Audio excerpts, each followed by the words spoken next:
222 millones de euros, 300 millones de dólares de salario, mansiones en 3 continentes, yates, Ferraris, fiestas con 500 personas y un hombre de 33 años que hace unos meses le dijo a su padre: «Estoy agotado, no aguanto más». Si quieres historias que expliquen lo que nadie se atreve a decir sobre la fama y el dinero, suscríbete ahora, porque lo que vas a escuchar no es cómodo. Neymar da Silva Santos Jr., el jugador más caro de la historia del fútbol, el niño que iba a ser el nuevo Pelé, el hombre que nunca pudo crecer. Hoy vas a descubrir 4 verdades sobre él que casi nadie explica juntas. La primera tiene que ver con un padre que convirtió a su hijo en un negocio antes de que cumpliera 13 años. La segunda con un contrato que lo hizo millonario pero le robó la libertad para siempre. La tercera con 45 lesiones que curiosamente coinciden con fiestas y carnavales. Y la cuarta, la más incómoda, tiene que ver con lo que pasa cuando te conviertes en un producto tan valioso que ya nadie te ve como persona. Guarda esa última, porque cambia por completo cómo vas a ver todo lo que viene. Mogi das Cruzes, un pueblo pequeño en el estado de Sao Paulo, Brasil. Casas humildes apiladas en calles de tierra. El olor a comida barata flotando en el aire caliente. Niños descalzos jugando fútbol con pelotas desinfladas. Madres trabajando doble turno para que sus hijos pudieran comer algo más que arroz y frijoles. Ahí nació Neymar, el 5 de febrero de 1992. Su padre se llamaba igual, Neymar da Silva Santos, un hombre que había soñado con ser futbolista profesional, pero cuya carrera terminó antes de empezar. Un accidente lo dejó fuera del juego, y con él se fue el sueño de escapar de la pobreza. El padre de Neymar trabajó como albañil, como mecánico, como funcionario de tráfico. Hacía lo que podía para mantener a su familia, pero la frustración de lo que pudo haber sido nunca se fue. Hay algo particularmente cruel en ver morir un sueño, pero hay algo todavía más peligroso, ver nacer ese mismo sueño en otra persona. Y entonces nació su hijo, y el hijo tenía el don.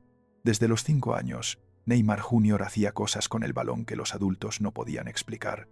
Regates imposibles, control perfecto, una visión del juego que parecía venir de otro planeta. El padre lo vio, y en ese momento algo cambió. Ya no era solo un niño jugando al fútbol, era una segunda oportunidad, una inversión, un proyecto, un vehículo para recuperar todo lo que la vida le había negado. Los psicólogos tienen un nombre para esto. Lo llaman proyección compensatoria. Es cuando un padre vuelca sus frustraciones y sueños incumplidos en su hijo. Cuando el éxito del niño se convierte en la redención del adulto, no es amor incondicional, es amor con condiciones muy específicas. El niño vale lo que logra. El niño importa porque puede hacer lo que el padre no pudo. Y Neymar, desde que tenía memoria, fue criado bajo esa lógica. Nunca lo supimos hasta que él mismo lo confesó años después. Dijo que recordaba decirle a su madre que quería comer una galleta, pero que no tenían dinero para comprarla. Que ella intentó consolarlo, y que él le dijo que algún día iba a ser rico y le iba a comprar una fábrica de galletas. No dijo que quería ser futbolista, dijo que quería ser rico, con 5 o 6 años. Eso no es un sueño de niño, es un trauma de niño pobre, y su padre se encargó de recordárselo todos los días. Aquí empezó todo, no en un estadio. Y esa visión definiría cada decisión que tomarían juntos durante los próximos 30 años. Con 11 años, Neymar fichó por el Santos, el club de Pelé, el club más legendario de Brasil, pero no fue un fichaje normal. Fue el primer movimiento de un plan meticulosamente calculado. El padre de Neymar ya había entendido algo que la mayoría de los padres de futbolistas no entienden. El talento sin negocio no vale nada, y el negocio sin control del talento tampoco. Así que se convirtió en el agente de su hijo, en su representante, en su manager, en su protector, en su carcelero. A los 13 años, Neymar firmó su primer contrato profesional, 500.000 reales brasileños. Para un niño de 13 años de un pueblo pobre, eso era una fortuna. Pero para el padre, era solo el principio. Cuando Neymar tenía 14 años, el Real Madrid lo quiso. Lo llevaron a España. Le hicieron pruebas. Pasó todas. El fichaje estaba prácticamente cerrado. Y entonces el padre dijo que no. No porque fuera malo para Neymar, sino porque el Santos, aterrorizado de perder a su joya, ofreció 1.000.000 de reales para que se quedara. El viaje a Madrid no fue para fichar, fue para subir el precio. Y funcionó. A partir de ese momento, el padre de Neymar no solo gestionaba la carrera de su hijo, la controlaba. Cada entrevista, cada contrato, cada aparición pública, cada decisión. Neymar tenía 15 años y ya no era dueño de su propia vida, pero todavía no lo sabía. Dale like si crees que Neymar nunca fue realmente libre, porque lo que viene ahora demuestra que las cadenas más pesadas no están hechas de metal. En 2010, cuando Neymar tenía 18 años, explotó. Goles espectaculares. Regates que desafiaban la física. Una sonrisa que conquistaba cámaras y patrocinadores. Brasil tenía un nuevo ídolo y el padre tenía un nuevo imperio. El llamado Projeto Neymar no era solo un plan de carrera deportiva, era un documento de más de 100 páginas que detallaba exactamente cómo convertir a un adolescente en una máquina de generar dinero. Incluía entrenamiento para hablar con la prensa, fonoaudiología para mejorar la dicción, clases de inglés y español, cuidados especiales para la construcción y consolidación de un mito, participación en acciones sociales diseñadas para mejorar la imagen, potenciación de la marca, búsqueda sistemática de patrocinadores y algo particularmente revelador. Incluía el plan de carrera de Rafaela, la hermana de Neymar, que entonces tenía 14 años. El documento decía que ella debía estudiar administración de empresas para trabajar en el negocio familiar, en el negocio de su hermano. Toda la familia estaba siendo reorganizada alrededor de una sola persona, o más bien, alrededor del potencial económico de esa persona. Ese año, la empresa familiar NR Sports facturó 11 millones de euros, 20 veces más de lo que Neymar cobraba como jugador. Léelo de nuevo. La empresa del padre ganaba 20 veces más que el salario del hijo. Para 2013, cuando Neymar fichó por el Barcelona, la empresa ya tenía contratos con 14 grandes marcas internacionales: Nike, Panasonic, Volkswagen, Unilever. Cada aparición pública de Neymar estaba monetizada. Cada gol generaba royalties. Cada sonrisa tenía un precio. El talento de Neymar ya no era solo un don, era un producto, una marca, un negocio, y el negocio necesitaba crecer. El padre lo explicó sin pudor en un documental. Dijo que no era una gestión fácil, que estaban tratando con una marca, que estaban preparando esa marca para cuando Neymar dejara de jugar, que dentro de 7 u 8 años, cuando terminara su carrera, se consolidaría la marca. No dijo mi hijo, dijo la marca. No habló de felicidad ni de realización personal, habló de consolidación empresarial, y en ningún momento pareció notar la diferencia. En 2011, Neymar fue nombrado el mejor futbolista de Sudamérica. En 2012, repitió el premio. El Santos ganó la Copa Libertadores por primera vez desde los tiempos de Pelé, y Neymar era el centro de todo, pero también era prisionero de todo, porque cada contrato de patrocinio tenía cláusulas, cada aparición pública tenía reglas, cada movimiento estaba calculado para maximizar el valor de la marca NJR.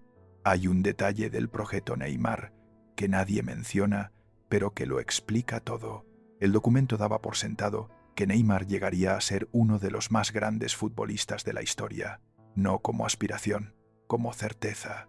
No había espacio para la duda, para el fracaso, para las miles de circunstancias que pueden afectar la carrera de un deportista.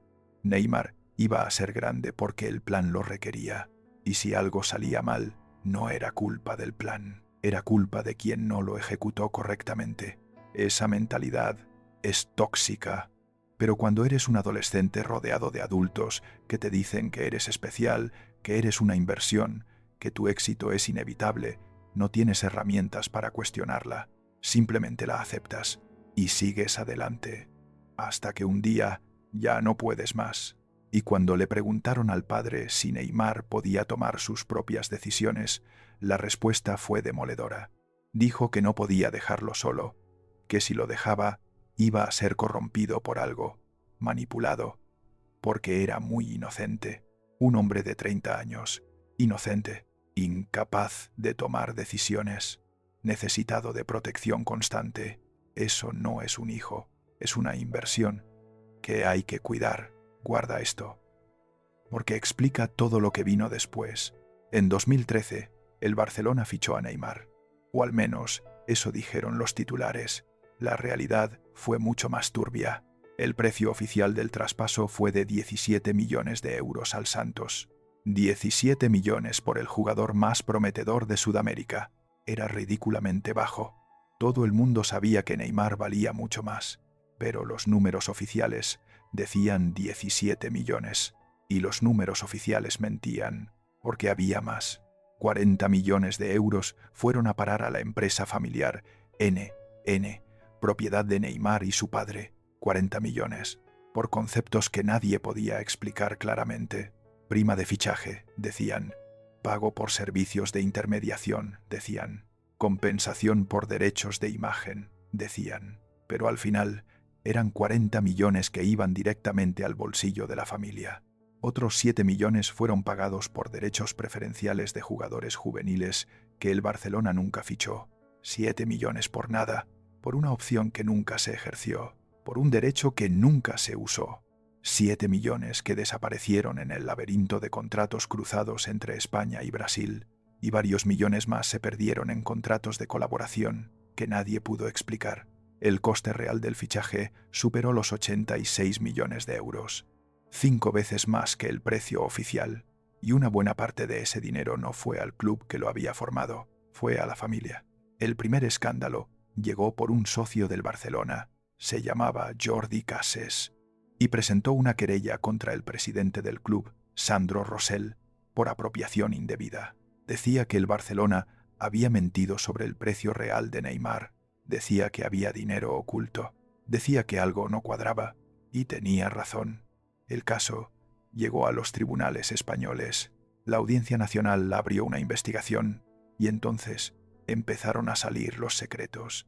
Se descubrió que el Barcelona había firmado un precontrato con Neymar en 2011, 2 años antes del fichaje oficial.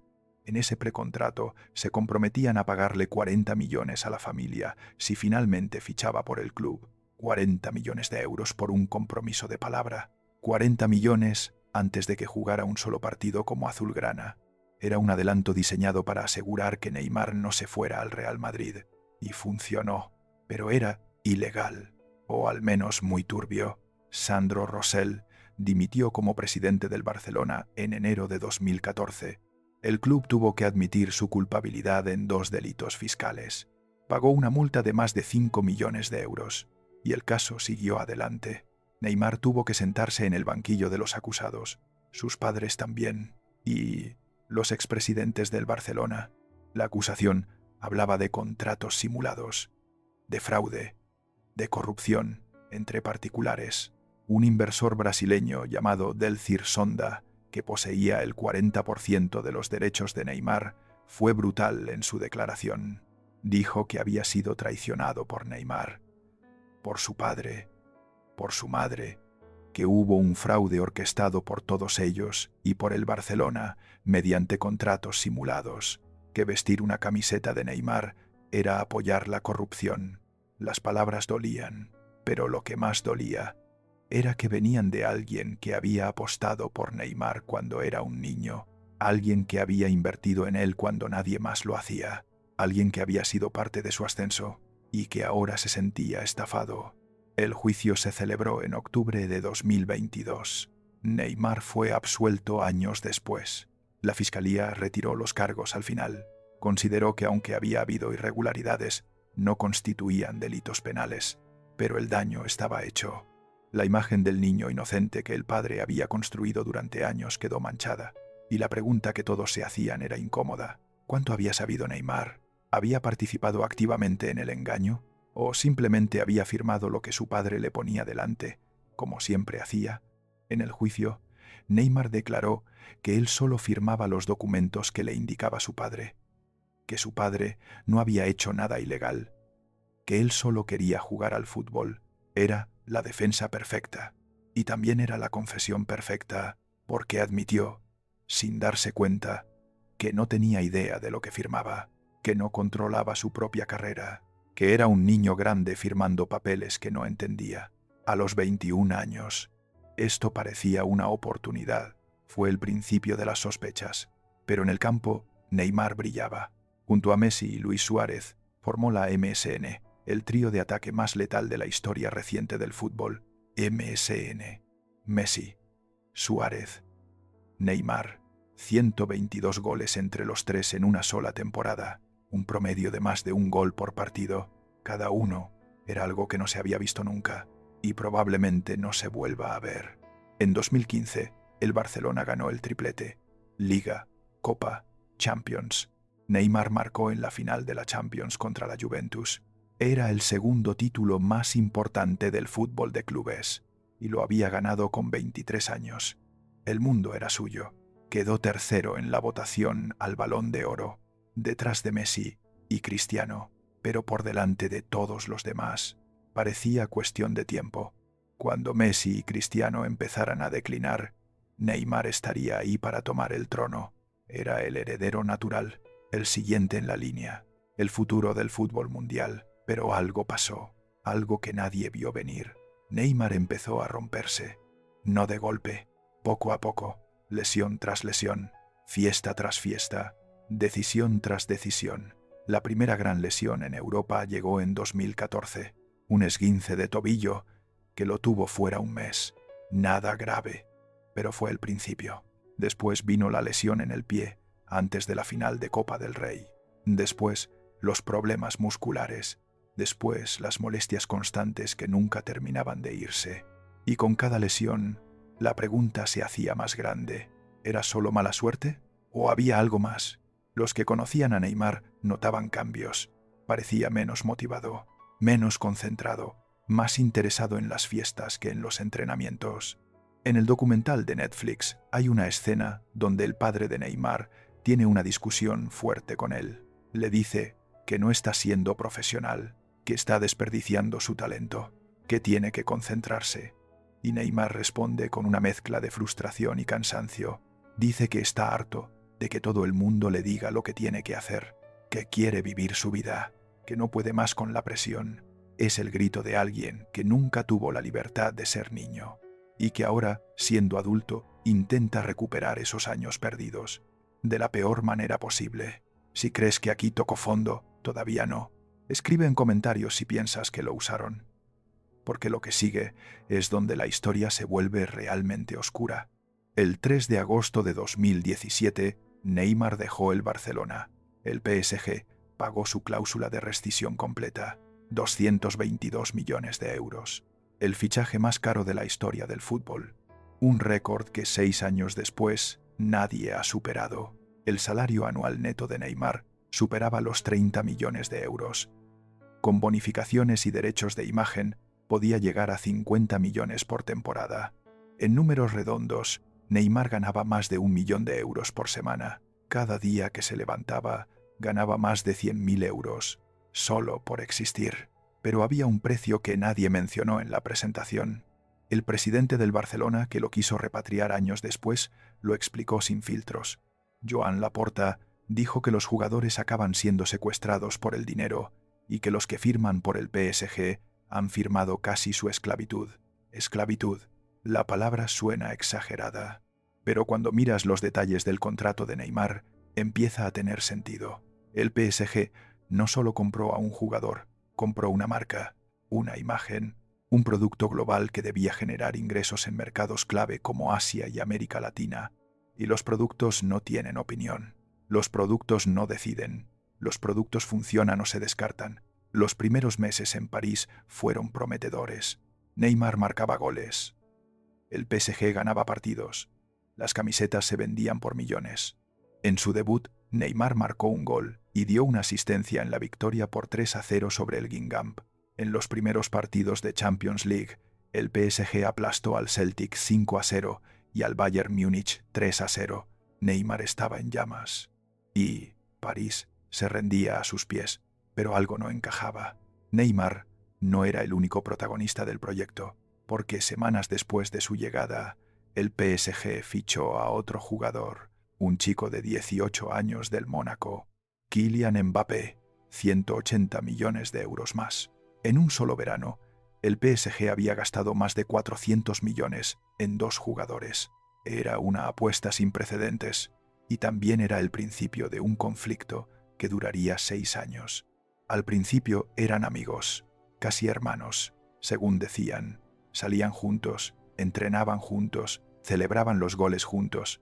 Los medios los llamaban la pareja perfecta. El talento brasileño combinado con la velocidad francesa. La experiencia de Neymar guiando al prometedor Mbappé, pero el fútbol no tiene espacio para 2 estrellas del mismo brillo, y lentamente la relación empezó a agrietarse. El primer conflicto público no fue con Mbappé, fue con Edinson Cavani. En 2017, pocos meses después de llegar, Neymar tuvo una disputa pública sobre quién tiraba los penales. Cavani era el delantero titular, el goleador histórico del club, el jugador que había estado antes, pero Neymar era el fichaje de 222 millones, y los fichajes de 222 millones no son segundos de nadie. La disputa llegó a tal punto que el vestuario se dividió. Algunos apoyaban a Cavani, otros a Neymar. El entrenador tuvo que intervenir, el presidente del club tuvo que intervenir, y al final se llegó a un acuerdo incómodo que nadie respetó del todo. Ese fue el primer aviso de que Neymar no había venido a adaptarse, había venido a mandar, pero hay una diferencia enorme entre querer mandar y poder hacerlo. Porque mientras Neymar discutía sobre penales y acumulaba lesiones, Mbappé empezó a crecer mucho. En la temporada 2017 hasta 18, Mbappé marcó 21 goles. En la 2018 hasta 19, marcó 39. En la 2019 hasta 20, marcó 30. Era una máquina imparable. Y lo más importante, casi nunca se lesionaba. Mientras Neymar pasaba meses en rehabilitación, Mbappé jugaba todos los partidos. Mientras Neymar se perdía los momentos decisivos, Mbappé aparecía en ellos. Mientras Neymar seguía siendo el fichaje más caro, Mbappé se convertía en el mejor jugador. Y eso cambió todo. El llamado Penalty Gate segundo llegó en agosto de 2022. En un partido contra el Montpellier, Mbappé falló un penal. Neymar convirtió el siguiente. Y después del partido, Neymar le dio like a un tuit que decía que en ningún club del mundo que tuviera a Neymar, él sería el segundo cobrador. Parece una tontería, pero no lo era. Era una guerra de egos disfrazada de debate deportivo, y Neymar la estaba perdiendo, porque Mbappé era más joven, más rápido, menos lesionado. Y el PSG había apostado su futuro por él. Cuando Mbappé renovó en 2022, se convirtió en el jugador mejor pagado del mundo y también en el más poderoso del vestuario. Neymar pasó de ser la estrella a ser un lujo incómodo, un Ferrari en una autopista congestionada, hermoso de ver, pero inútil para lo que se necesitaba. Y mientras su posición en el campo se desvanecía, su cuerpo empezó a traicionarlo. O quizás era él quien traicionaba a su cuerpo. Las lesiones de Neymar no son solo frecuentes, son sospechosamente oportunas. Desde 2015, un patrón se repite cada año. Cada vez que llega el Carnaval de Río, Neymar está lesionado. Cada vez que se acerca el cumpleaños de su hermana Rafaela, el 11 de marzo, Neymar está lesionado. Cada vez que hay fiestas importantes, Neymar está lesionado. No una vez, no 2 veces, 13 veces documentadas entre 2015 y 2025. Vamos a repasarlas. En 2015, suspendido por acumulación de tarjetas justo antes del cumpleaños de su hermana. En 2016, otra suspensión por tarjetas en la misma fecha. 2 años seguidos. El mismo patrón. En 2017, lesión muscular que lo dejó fuera el 12 de marzo, un día después de la fiesta. En 2018, fractura del quinto metatarsiano a principios de marzo. Estuvo fuera 83 días. Se perdió la eliminación del PSG en Champions, pero llegó justo a tiempo para el Mundial de Rusia. En 2019, otra fractura del mismo hueso que lo tuvo fuera hasta abril, 86 días. Y de nuevo se perdió los partidos decisivos de Champions. En 2020, lesión de costillas a finales de febrero. Y después molestias en el tobillo desde diciembre, que lo liberaron para las fiestas de Año Nuevo en Brasil. En 2021, problemas en el aductor que coincidieron exactamente con el periodo festivo, del 13 de febrero al 21 de marzo. El cumpleaños de su hermana cae justo en medio. En 2022, suspensión que lo liberó para Año Nuevo. En 2023, cirugía de tobillo que abarcó carnaval y cumpleaños. 130 días fuera. En 2024, rotura de ligamento cruzado que no le impidió organizar el crucero Neymar, una fiesta de 3 días en un yate con amigos. Ni ir al carnaval, ni celebrar el cumpleaños de su hermana, todo esto sin poder caminar correctamente. En 2025, problemas en el aductor justo después de ser visto en el Carnaval de Río. ¿Coincidencia? La televisión brasileña no cree que lo sea. Un programa llamado Los Dueños del Balón documentó el patrón completo. Mostraron las fechas de las lesiones junto a las fechas de las fiestas. Mostraron las fotos de Neymar bailando en el carnaval mientras su equipo jugaba sin él. Mostraron los videos de las celebraciones multitudinarias mientras supuestamente estaba recuperándose. Y la conclusión fue demoledora. Neymar tenía todo para ser el mejor futbolista del mundo, pero algo lo impedía. Y ese algo no eran solo las lesiones. Era lo que hacía mientras estaba lesionado. Los números son brutales. Más de 45 lesiones documentadas en su carrera. Más de 1000 días perdidos por problemas físicos. Más de 260 partidos sin jugar. Casi 4 años de su carrera profesional se han ido en rehabilitación. Eso es más tiempo del que duró su etapa completa en el Barcelona. Más tiempo del que muchos futbolistas pasan en un mismo club. Casi 4 años de su vida mirando fútbol desde el sofá, o desde un yate en el Caribe, o desde una fiesta en Río, porque las lesiones de Neymar no eran periodos de recuperación silenciosa, eran oportunidades de escape. Quédate hasta el final, porque aquí está la clave de todo. Las fiestas de Neymar son legendarias, no en el buen sentido. En París, los vecinos de Bougival, el pueblo donde tenía su mansión, se quejaban constantemente. Gritos de chicas hasta la madrugada, motores rugiendo, ventanas que temblaban, botellas vacías en las calles al día siguiente. La mansión de Neymar tiene 5.000 metros cuadrados, una piscina olímpica, un campo de fútbol privado, un helipuerto, un cine, una discoteca subterránea, todo lo necesario para nunca tener que salir y para que nadie pueda ver lo que pasa adentro. Pero los vecinos escuchaban y a veces veían. Un periodista del diario L'Equipe hizo un reportaje entrevistando a los residentes de Bougival. Los testimonios eran variados pero consistentes. Algunos decían que era tolerable, que pasaba una vez al mes como máximo. Otros se quejaban de las noches interminables de música brasileña. Todos coincidían en que cuando Neymar festejaba, el pueblo entero lo sabía.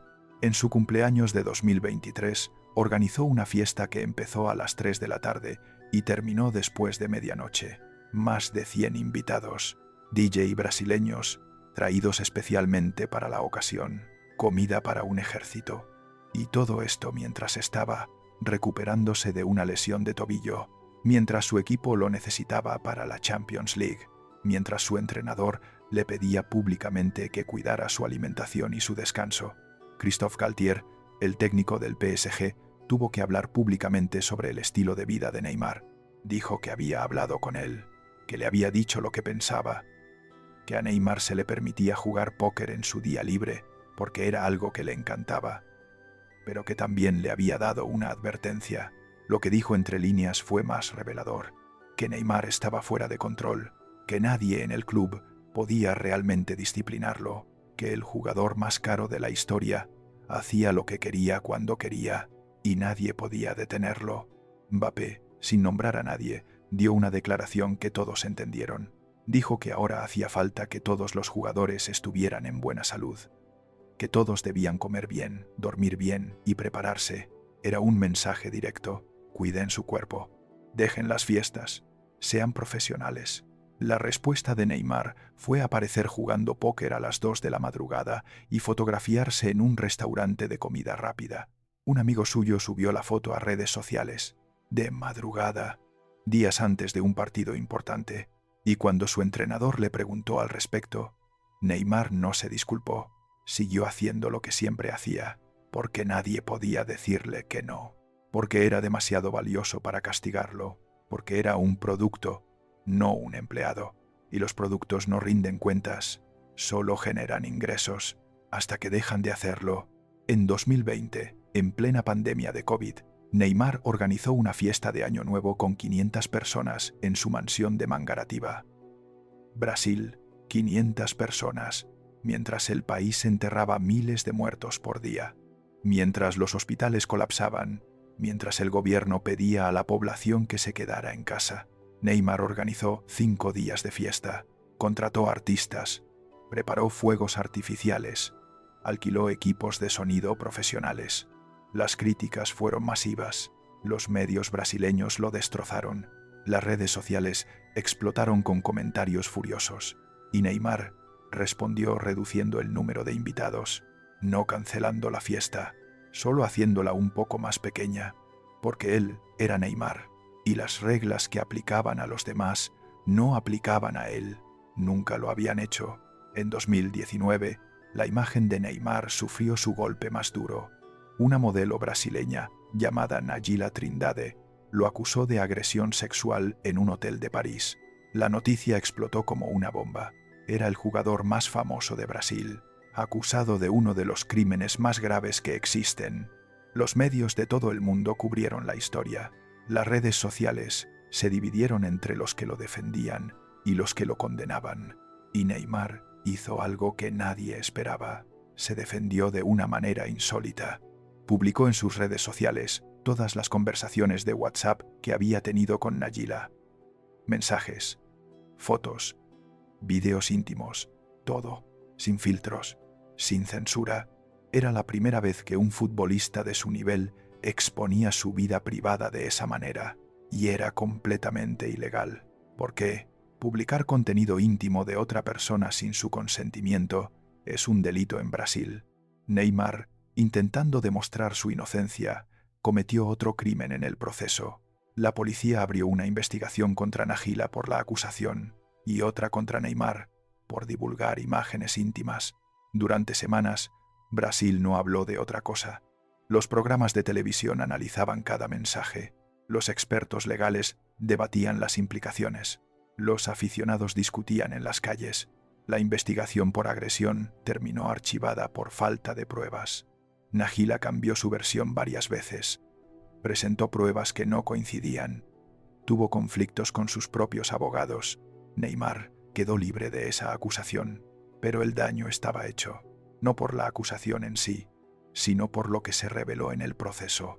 Las conversaciones mostraban a un hombre que trataba sus relaciones como transacciones, que esperaba que las mujeres viajaran a verlo en cualquier momento del mundo, que vivía en una burbuja donde todo estaba disponible a cambio de un mensaje.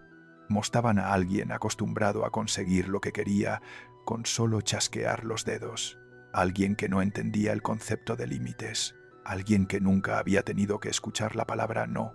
Neymar quedó libre de cargos, pero la imagen del niño inocente que su padre había construido durante años se desmoronó. Y lo que quedó fue algo más incómodo. Un hombre adulto que seguía comportándose como un adolescente, con todo el dinero del mundo, y sin nadie que le dijera que no. El padre de Neymar lo defendió públicamente. Dijo que su hijo era inocente, que todo había sido una trampa, que había gente que quería destruir la marca Neymar, pero la palabra que usó fue reveladora. Marca. No, mi hijo. Marca. porque al final eso era lo que importaba, no la persona, el producto. Suscríbete si quieres ver historias que no protegen a nadie, porque lo que sigue es el declive que nadie quería admitir. En 2023, el PSG decidió que ya era suficiente. Neymar había costado 222 millones. Había ganado 5 ligas francesas, pero nunca había llevado al club a ganar la Champions League. Y ahora, con 31 años y un historial de lesiones interminable, era más un problema que una solución. Lo pusieron en el mercado, pero nadie quiso pagar su salario. Nadie excepto Arabia Saudita.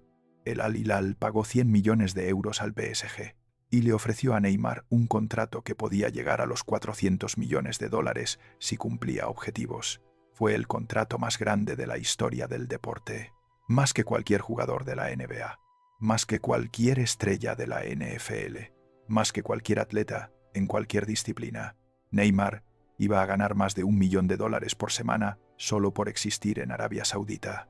Y también fue una condena, porque Arabia Saudita no es Europa, no tiene la competencia, no tiene la exposición mediática, no tiene la relevancia futbolística.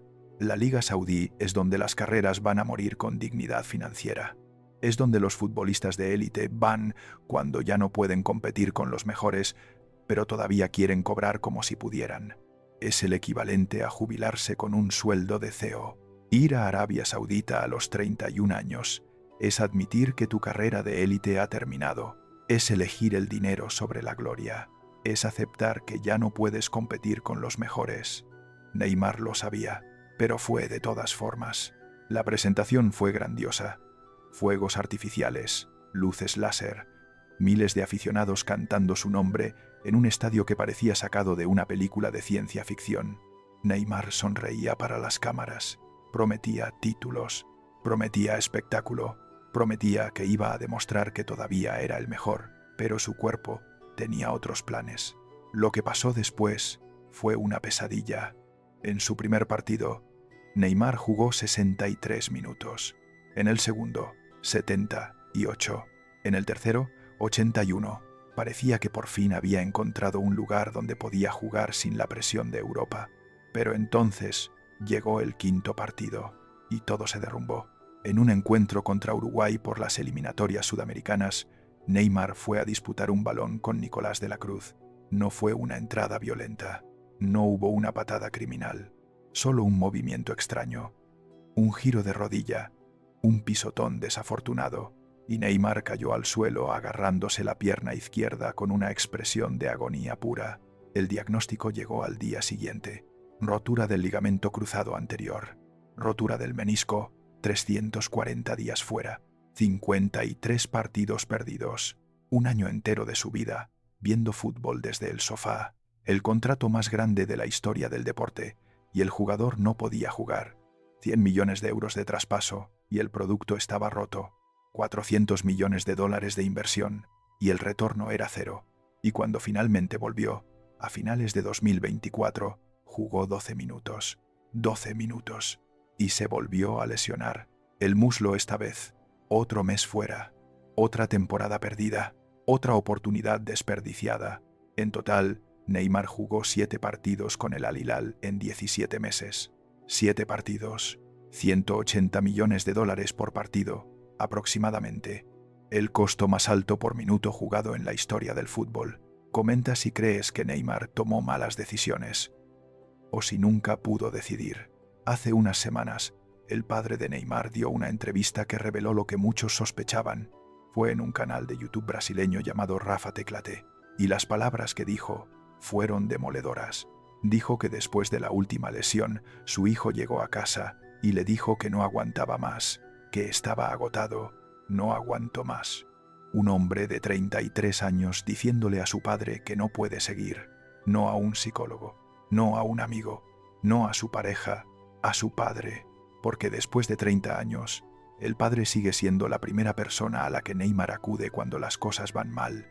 Dijo que la prensa había filtrado el diagnóstico antes de que ellos pudieran hablar con Neymar, y que él se quedó en blanco, como si no pudiera procesar la noticia solo, como si necesitara que su padre le explicara lo que estaba pasando.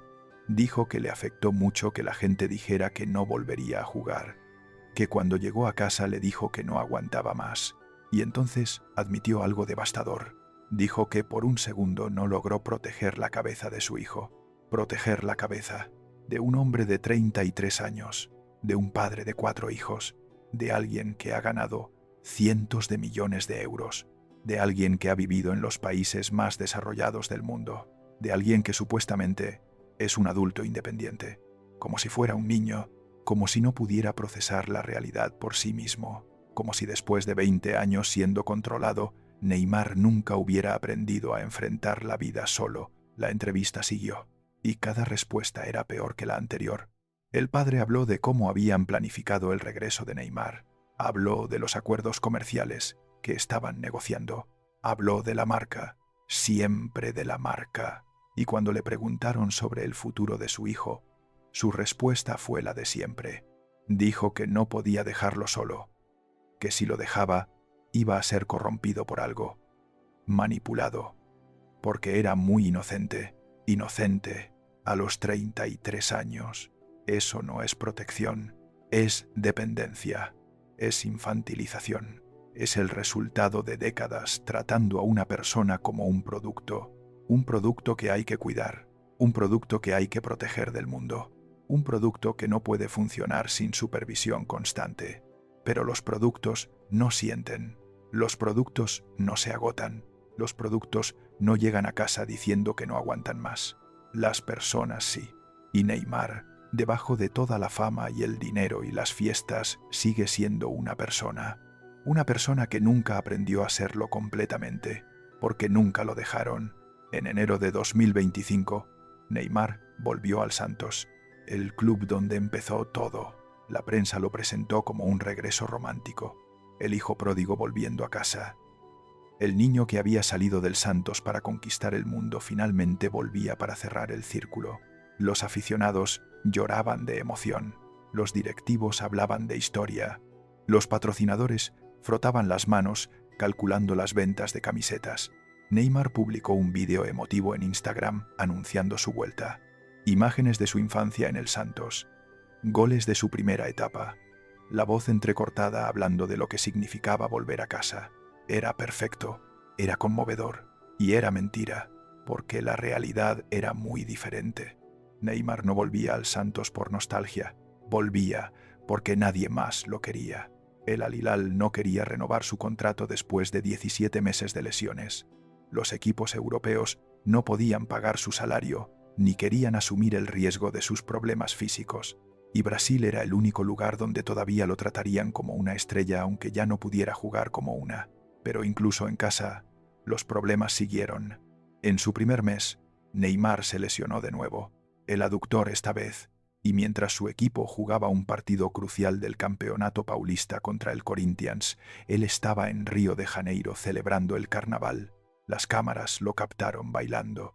Las redes sociales explotaron con vídeos de Neymar en fiestas, mientras Santos perdía 2-1 y quedaba eliminado del torneo regional. El entrenador del Santos tuvo que dar explicaciones incómodas. Los compañeros de equipo se quedaron en silencio. Y la afición, que hacía semanas lloraba de emoción por su regreso, empezó a hacer preguntas muy diferentes. ¿Por qué está de fiesta si está lesionado? ¿Por qué no está con el equipo?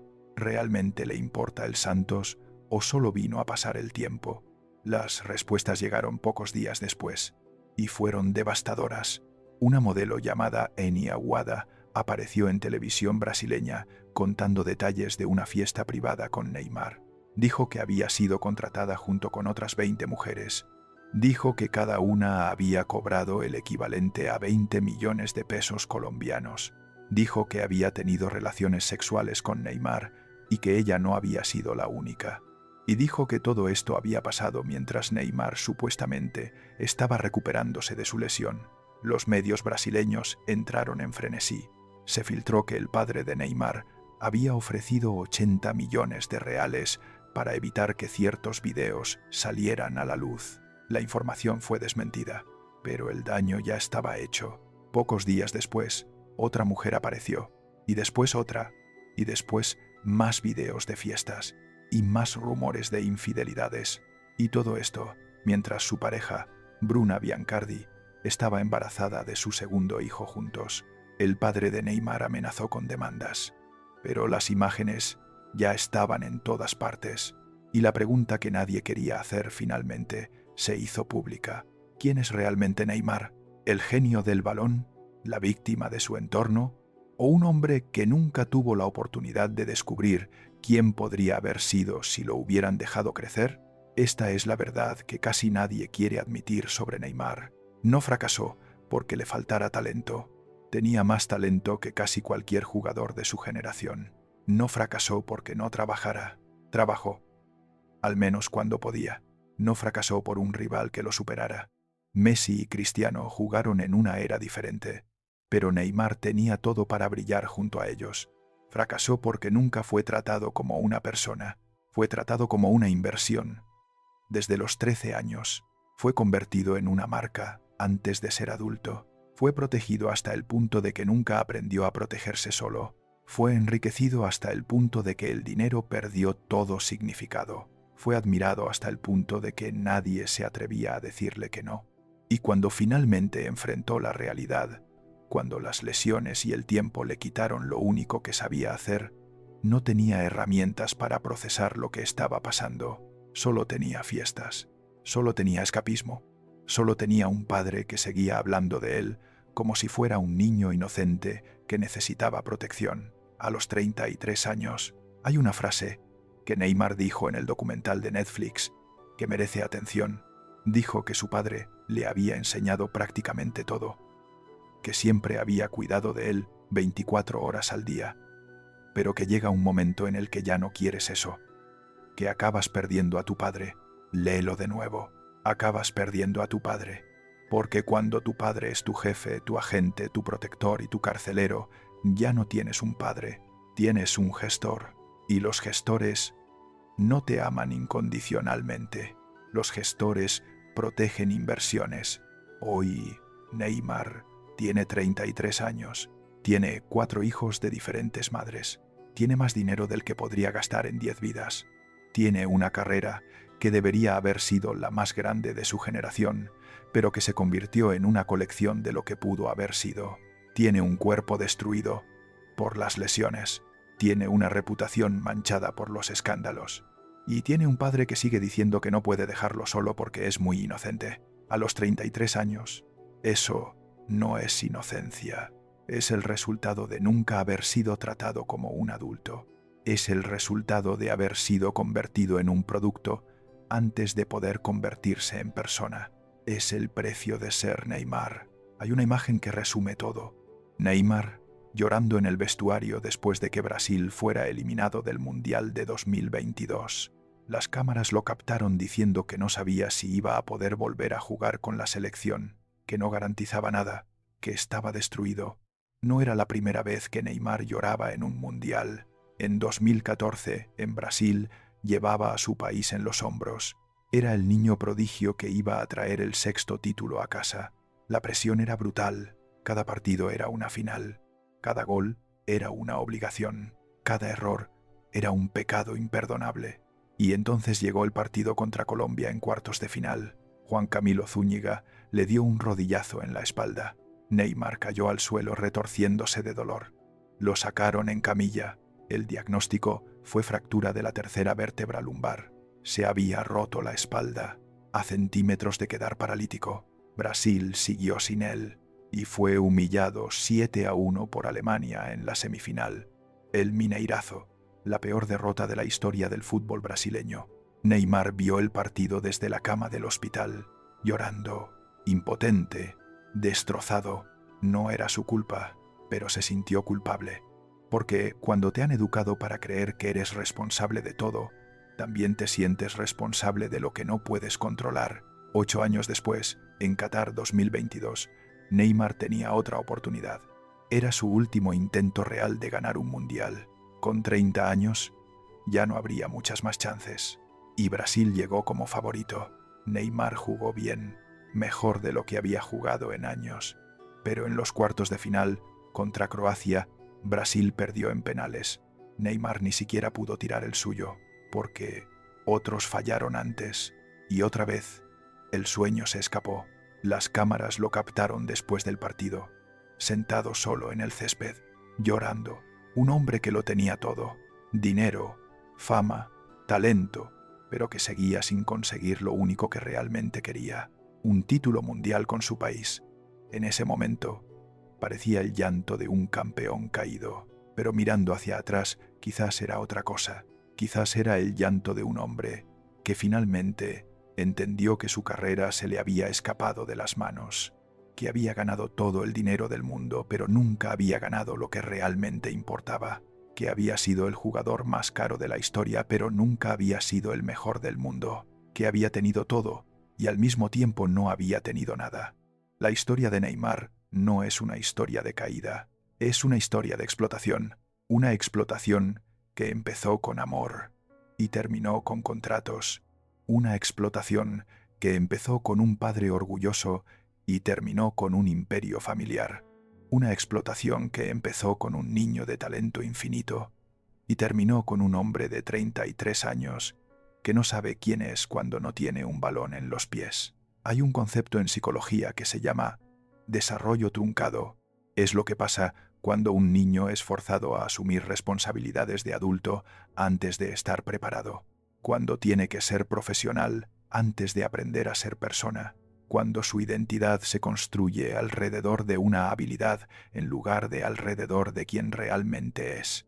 Neymar empezó a trabajar profesionalmente a los 13 años, empezó a generar millones a los 15, empezó a ser famoso a los 17 y empezó a ser tratado como un producto desde que tiene memoria. Nunca tuvo la oportunidad de fallar sin consecuencias. Nunca tuvo la oportunidad de tomar malas decisiones y aprender de ellas. Nunca tuvo la oportunidad de descubrir quién era más allá del fútbol, porque el fútbol era todo. El fútbol era el negocio familiar. El fútbol era la identidad. El fútbol era la vida. Y cuando el fútbol empieza a fallar, cuando el cuerpo ya no responde, cuando las lesiones se acumulan, ¿qué queda? Quedan las fiestas, queda el escapismo, queda un hombre adulto que sigue buscando la diversión que nunca tuvo cuando era niño. No es una excusa, es una explicación. A veces el talento no se destruye, se explota, se convierte en dinero, se convierte en marca, se convierte en producto, hasta que ya no queda nada del ser humano que lo tenía. Y aquí está la pregunta que nadie quiere hacer. Si pudieras volver atrás y cambiar una cosa en la vida de Neymar, ¿qué cambiarías? ¿El dinero? ¿Las fiestas? ¿Las lesiones? ¿O al padre que decidió que su hijo iba a ser un negocio antes de que pudiera decidir qué quería ser? Quizás Neymar nunca tuvo la oportunidad de ser Neymar. Solo tuvo la oportunidad de ser la marca NJR. Y esa diferencia explica todo, todo el talento desperdiciado, toda la gloria incompleta, toda la soledad detrás de las fiestas, todo el vacío detrás de los millones, todos los llantos en los vestuarios vacíos, todas las lesiones en las fechas de carnaval, todo el cansancio de un hombre que nunca aprendió a vivir para sí mismo, porque siempre vivió para otros, para su padre, para los patrocinadores, para la marca, para el negocio. Y cuando le preguntaron qué quería ser cuando creciera, la respuesta siempre fue la misma: rico, no feliz, no libre. Rico, porque eso era lo que le habían enseñado que importaba, y ahora es rico, el futbolista más rico de la historia. Y también es el ejemplo perfecto de que el dinero no compra libertad, a veces la vende. Neymar da Silva Santos Jr., el jugador más caro de la historia, el niño que iba a ser el nuevo Pelé, el hombre que nunca pudo decidir quién quería ser, porque alguien más ya lo había decidido por él, cuando tenía 13 años y firmó su primer contrato, cuando tenía 14 y su padre rechazó al Real Madrid para subir el precio, cuando tenía 18 y la empresa familiar facturaba 20 veces más que su salario, cuando tenía 21 y firmaba documentos que no entendía, cuando tenía 25 y era el fichaje más caro de la historia, cuando tenía 30 y lloraba en un vestuario después de perder otro mundial, cuando tenía 33 y le decía a su padre que no aguantaba más. Siempre fue el niño de alguien.